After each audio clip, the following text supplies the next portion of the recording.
मुख्यमंत्री जी जिस तरीके से तानाशाह करे, आज मैं पेपर में पढ़ रहा था अमर उजाला में कि जब समाजवादी पार्टी की सरकार थी तब जिस तरीके से भर्तियों में भ्रष्टाचार इनका कहना था कि हो रहा था, लेकिन आज इनकी सरकार में और अपनी सरकार के बारे में ये कभी नहीं बताते हैं। लेकिन अभी पुलिस प्रशासन के लोग, आप लोग भी यहाँ पर खड़े हैं और कचहरी प्रांगण के जितने भी अधिवक्ता साथी हैं, आपका भी कोई भाई रहा होगा जो कल परीक्षा देने के लिए गया होगा, आपकी भी कोई बहन रही होगी। तमाम इनके बीच, आपके बीच से ही लोग रोजगार नहीं पा रहे हैं, उनकी एज खत्म हो जा रही है। इन्हीं सब मुद्दों को लेकर के आज समाजवादी पार्टी के राष्ट्रीय अध्यक्ष आदरणीय अखिलेश यादव जी के आह्वान पर पूरे प्रदेश में समाजवादी पार्टी धरना प्रदर्शन और ज्ञापन के माध्यम से इस गूंगी बहरी सरकार को जगाना चाहती है। और हम लोगों की कुछ मांगे हैं, मैं एडीएम साहब से अनुरोध करूंगा कि आए जिलाधिकारी महोदय को हम लोग आज ज्ञापन के माध्यम से अवगत कराने के लिए आए हुए हैं। आप लगातार कोई भी परीक्षा देख लीजिए। मैं देखा कि आज अमर उजाला, अगर आप अखबार उठा करके देखेंगे, अमर उजाला अखबार में पूरा लिखा हुआ है। लेकिन इस सरकार ने तानाशाही रवैया अपनाते हुए, इन्होंने जाति और धर्म के नाम पर लड़ाते हुए, हम नौजवान साथियों जो ज्ञापन देने के लिए हम लोग आए हैं, 2 मिनट हम चाहेंगे कि ज्ञापन पढ़ के आप लोगों को बताते हैं। जो पेपर जो लीक हुआ है, जब 2017 में जब सब इंस्पेक्टर की जो परीक्षा हुई थी उसको भी पेपर लीक हो जाता है। 2018 में यूपीपीसीएल का पेपर लीक हो जाता है। 2018 फिर पुलिस पेपर और अधीनस्थ सेवा पेपर लीक होता है। और स्वास्थ्य विभाग की जो वैकेंसी निकलती है वो भी लीक हो जाता है पेपर। और नलकूप ऑपरेटर की जो परीक्षा होती है उसका भी पेपर लीक हो जाता है। और सिपाही भर्ती की परीक्षा होती है उसका भी पेपर लीक हो जाता है।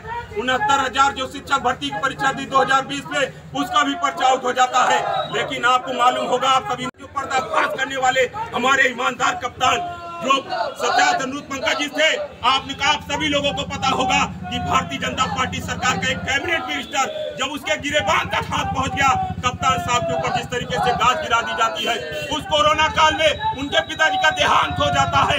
हम ऐसे क्रांतिकारी, हम ऐसे नेक दिल इंसान को, कप्तान को भी हम लोग जो प्रणाम करते हैं और ऐसे लोगों का स्वागत करते हैं। हम लोगों को मालूम है कि आपको किस तरीके से ट्रांसफर कर दिया जाता है, कोई किसी से छिपा नहीं है। लेकिन आप बताइए, रातों रात जब कप्तान ने देखा कि जब जांच होती है, उस जांच में जब उनका प्रतिनिधि जब उसमें शामिल होता है और जब जांच की आंच मंत्री जी के गिरेबान तक पहुंचती है, तो ये होता है कि ईमानदार कप्तान को जिस तरीके से इलाहाबाद से बाहर कर दिया जाता है। और तमाम लोगों के बीच में आक्रोश था। लेकिन इन्हीं तमाम मुद्दों को लेकर के अब हम लोगों को डरने की जरूरत नहीं है नौजवान साथियों, क्योंकि जलते घर को देखने वालों, घूस का छप्पर आपका है, आग के पीछे तेज हवा है, आगे मुकद्दर आपका है, आपके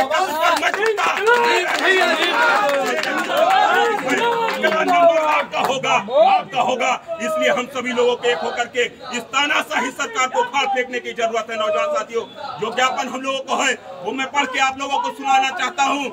महामहिम राज्यपाल महोदय के नाम से हम लोगों का जो ज्ञापन है, प्रतिष्ठा में महामहिम राज्यपाल महोदय उत्तर प्रदेश द्वारा जिलाधिकारी महोदय, विषय 28/11/2021 को सरकार द्वारा आयोजित टेट परीक्षा 2021 भ्रष्टाचार और व्यवस्था के कारण हुए पेपर लीक रद्द होने के कारण संबंध में महोदय अवगत कराना है कि कल दिनांक 28/11/2021 को सरकार द्वारा आयोजित टेट परीक्षा वर्तमान में सरकार की नाकामी और लापरवाही के कारण रद्द कर दी गई, जिससे अनगिनत युवा युवतियों की अपूर्णीय क्षति के साथ साथ उनके सुनहरे भविष्य के साथ खिलवाड़ हुआ है। सरकार द्वारा आयोजित टेट परीक्षा 2021 रद्द होना दर्शाता है कि प्रदेश में बढ़ती बेरोजगारी रोकने के बजाय वर्तमान सरकार अधिक से अधिक लोगों को सरकारी संस्थाओं से वंचित करने को अग्रसर है।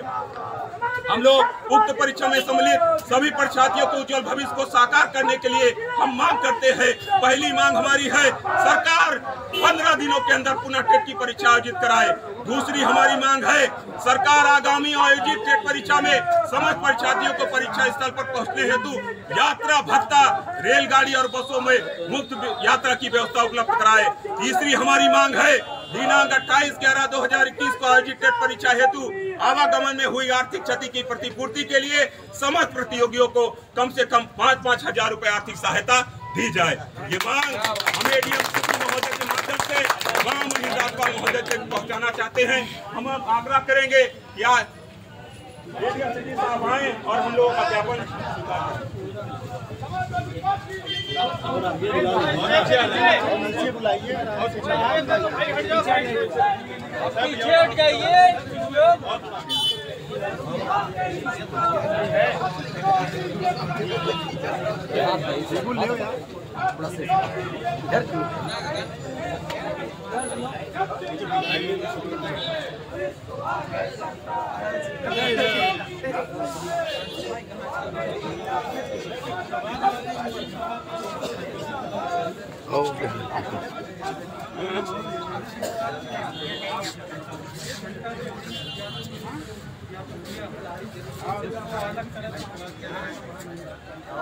अखिलेश यादव जिंदाबाद जिंदाबाद जिंदाबाद।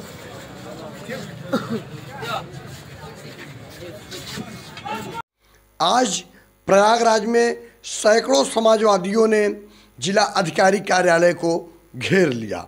घेरने के बाद ताबड़तोड़ नारेबाजी शुरू किए।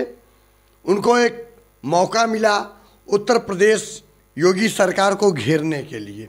मौका ये मिला कि वर्तमान परिप्रेक्ष्य में देखा जाए तो सरकार दिन प्रतिदिन पारदर्शिता की बात कर रही है, जिसको लेकर आज समाजवादी लोग काफ़ी आक्रोश में थे और उन्होंने जिलाधिकारी महोदय प्रयागराज के माध्यम से ज्ञापन सौंपा राज्यपाल महोदय को। उसमें यह था कि जो हाल ही में छात्रों की एग्ज़ाम संपन्न हुआ टेट का, जिसमें बैकडोर से पेपर लीक हुआ और छात्रों के साथ छलावा और विश्वासघात हुआ जो पढ़ने वाले छात्र थे, तो उनके आने जाने का खर्च के लिए व्यवस्था और 5,000 रुपये जैसी धनराशि को अदा करने की बात उन छात्रों को, जिन छात्रों ने टेट के एग्ज़ाम में शामिल हुए और एग्ज़ाम को रद्द कर दिया गया, उसके बदले में हर्जाना सरकार दे और 15 दिन के अंदर एग्ज़ाम को कराने की डेट नियत करे। ऐसी समाजवादी कार्यकर्ताओं को जो आज जिलाधिकारी कार्यालय प्रयागराज को घेरे थे, उन्होंने ज्ञापन देकर राज्यपाल महोदय से ये मांग किए हुए हैं। जबकि एक तरफ अगर देखा जाए तो योगी सरकार ने पहले ही कड़े शब्दों में ऐसे कृत्य करने वाले अधिकारी अफसरों के ऊपर गाज गिराते हुए कार्रवाई को अग्रसर कर दिया है और 1 महीने का समय लेकर जल्द से जल्द टेट का पुनः एग्जाम कराने के लिए और छात्रों को यथावत परीक्षा स्थलों तक सरकारी बसों से छोड़ने का वायदा कर दिया है। अब देखना होगा कि क्या होंगे। बहुत बहुत धन्यवाद।